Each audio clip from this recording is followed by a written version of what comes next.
Ward Lucas's career in broadcasting may never have happened without an act of Congress. My father was stationed after the war in Japan. He was the military governor of Honshu Province, Shiga Prefecture.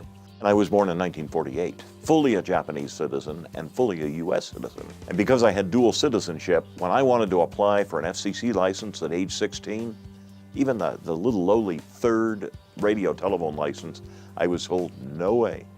But my mother had gotten a certain congressman elected to Congress, Bill Stinson. And sure enough, by an act of Congress, I was able to declare U.S. citizenship and drop the Japanese citizenship. Blessed with an unusually deep voice for his age, a Seattle radio station hired him.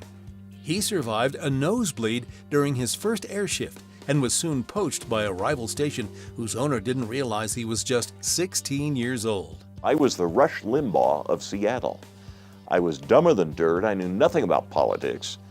And he said, just pick up the phone and talk to somebody. And suddenly I realized I'm on the air. The boss had thrown the mic, and I was answering telephone calls on the air. After graduating college, he found himself at KIRO TV in Seattle, where a story about professional arsonists led to an unexpected honor and eventually Denver. In Seattle, the boss had said, what's investigative reporting? I said, I don't know. And he said, well, you're going to do it. So I had to learn what investigative reporting was. I did not know what an Emmy was. I had no idea what an Emmy was. Because I had an Emmy, I get this call from Denver from Carl Akers. Al Flanagan was the general manager, and he said, we need an investigative reporter. Help me figure out what one is, and I'll be it. So I was basically told, you come up with your own stories. Ward Lucas eventually developed a philosophy that enabled him to become Denver's premier television investigative reporter. And I learned to knock on every single possible door, and I think that's the key to investigative reporting. You knock on one more door than a regular reporter does. Hey, how you doing? I'm Ward Lucas. Wesley Bissett suddenly realized we were going to be doing a story on his operation, and he confronted us on the highway in front of his kennel. Very good form. Well, one thing you learn as a night team reporter is running backwards. I mean, we made our living off liars. Well, that's the whole point of investigative reporting, is figure out who's lying to you. You call the wrong guy a liar, you get sued. Many of his investigations came from extensive contacts with law enforcement. The professed hitmen claimed to be completely innocent. I haven't done anything.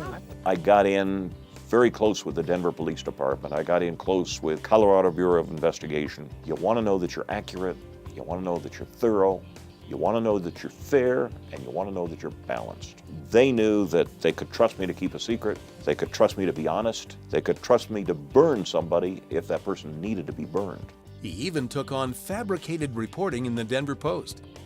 They had hired an unethical, dishonest reporter. He was involved in some very, what I felt was phony reporting on the organized crime strike force. Information that had been leaked to me from the very top levels of the Denver Post and the Rocky Mountain News about the distortions that were going on. The Post hated me with a passion. Cocaine investigation into Denver penny stock market. And here was the Denver Post doing these exposés, which I couldn't confirm with anyone. Well, I got to 10 o'clock and I said, no such information, no confirmation, fake news. I invented that term. Donald stole it from me. The bugging documentary won every award in the book. Spent 4 years collecting illegal bugging devices sold on the street. We spent years interviewing wiretappers around the country. We swept the boss's office, and we finally found the electronic bug hidden above a ceiling tile. His reports uncovered scams, The greatest thrill we have is comparing how much money we stole from the people.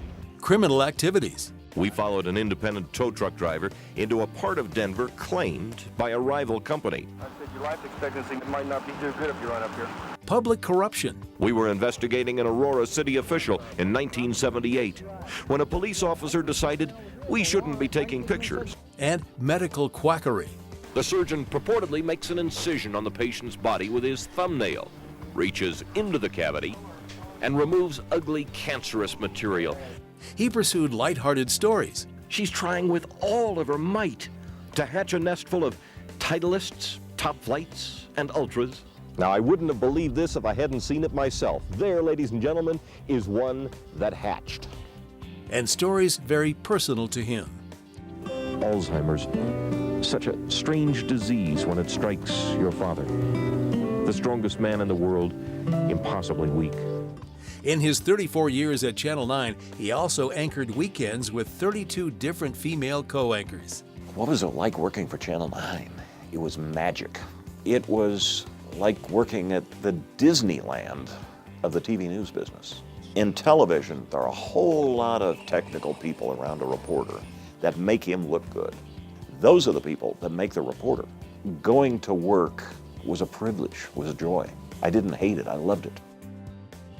The Broadcast Pioneers of Colorado are proud to welcome Ward Lucas to the Broadcast Pioneers Hall of Fame.